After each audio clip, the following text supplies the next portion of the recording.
June 17th, 1895, a great day of celebration in northern Manhattan. The opening of the Harlem River Ship Canal was being marked by a boat parade from Spuyten Duyvil down the Harlem River. There was also a parade on land. It took hours for the boats to pass. In the evening, there was a banquet dinner with fireworks afterwards at a mansion on Hunts Point. Then as now, the heart of New York City was Lower Manhattan. While it was separated from Long Island by the East River, Upper Manhattan was separated from the Bronx by the far smaller Harlem River. At the far north end, Spuyten Duyvil Creek ran its crooked way between Manhattan and the mainland. Barely more than a stream at King's Bridge, the creek was of no use to commercial shipping. Boats going between the Hudson River, the East River, and Long Island Sound had to take the long way around Manhattan through busy New York Harbor.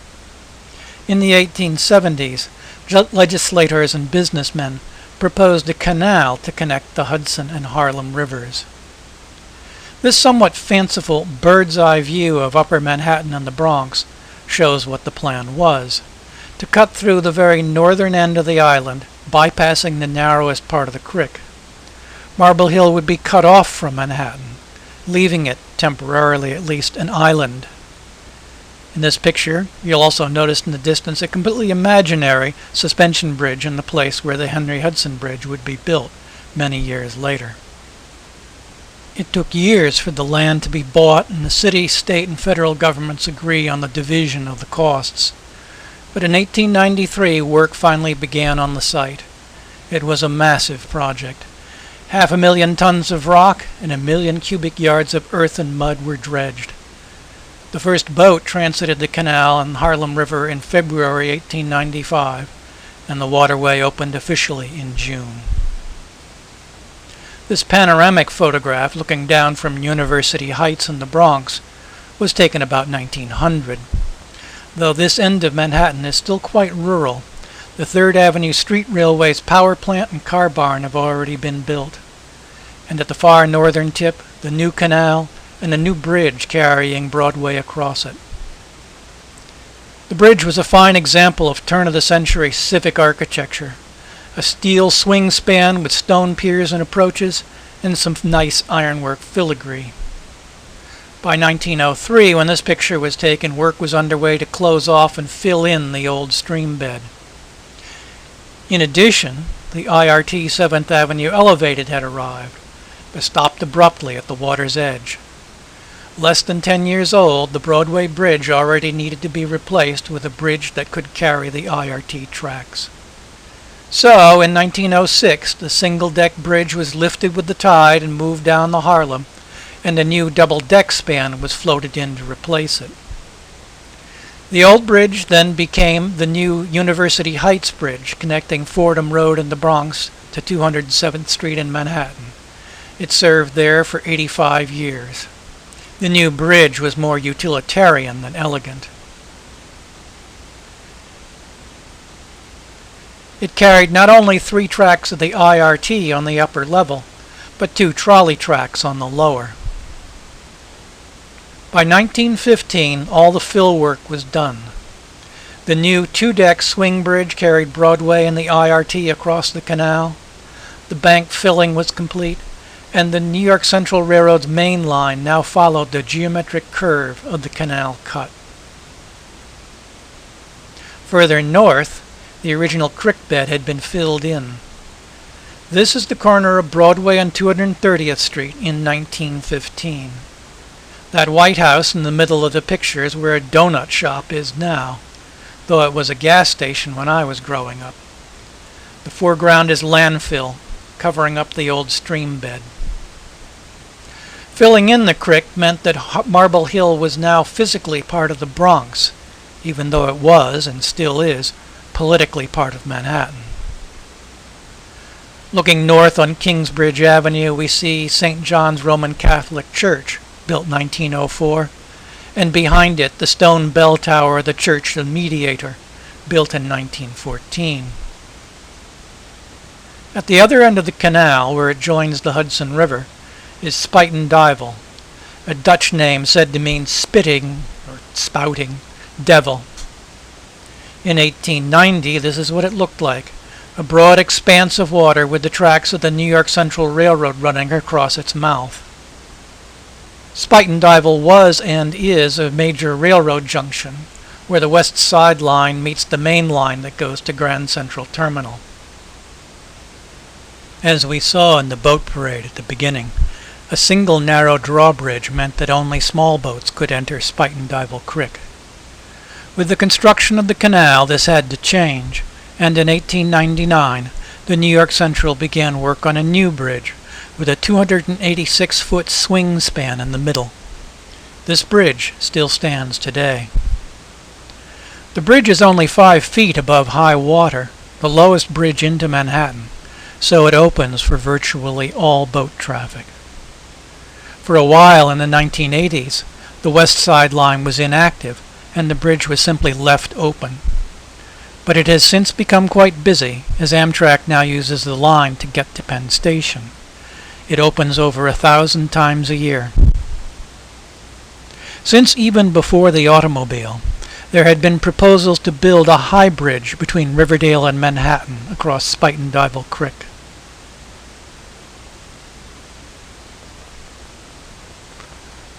But it was not until 1935 that work actually got underway. An arch bridge soaring 140 feet above the water, it connects the Manhattan and Bronx sections of the Henry Hudson Parkway. It opened in 1936. Originally built for a single level of traffic, an upper deck would be added in 1938. The two bridges at Spuyten Duyvil were familiar sights on the news in 2013, when a speeding commuter train derailed rounding the curve at Spuyten Duyvil. Even with the 1895 canal work, navigating the Harlem was not easy. The tidal currents were strong, and in between Marble Hill and Spuyten Duyvil, there was a hairpin turn in the channel. So in 1918, proposals were made to cut through the Rock Peninsula to make a straight channel. There was just one problem. Since the 1850s, the Johnson Iron Foundry had occupied that peninsula. A major local industry, it had been supplying the government with arms and armor since the Civil War.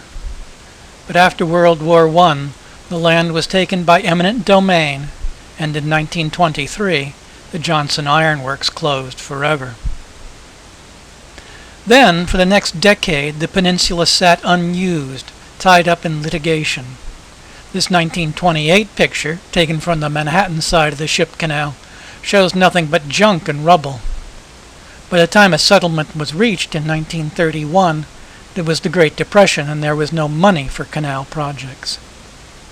Finally, in 1935, work on the project began. Work was fully underway in 1937. And by March 1938, the work was done. In between the old channel and the new, a piece of the old peninsula still remained. Some called it Johnson Island. But it did not remain an island for long. Robert Moses, New York City's Parks Commissioner, had his eye on it. Using WPA money and a lot of landfill, he extended Inwood Hill Park into the old channel to join the island to Manhattan. In this photograph from January 1941, the former island is on the right, and the old channel has become a bay. Commissioner Moses even had plans for a marina in the new bay.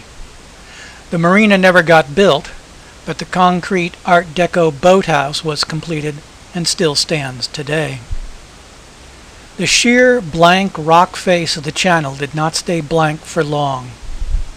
In 1952, the Columbia University rowing team, whose boathouse was across the river, painted a giant blue and white C on the rock face. It's been there ever since. In October 1956, A fire underneath the Broadway Bridge warped and weakened the steel structure. Temporary repairs were made, but the span clearly needed to be replaced.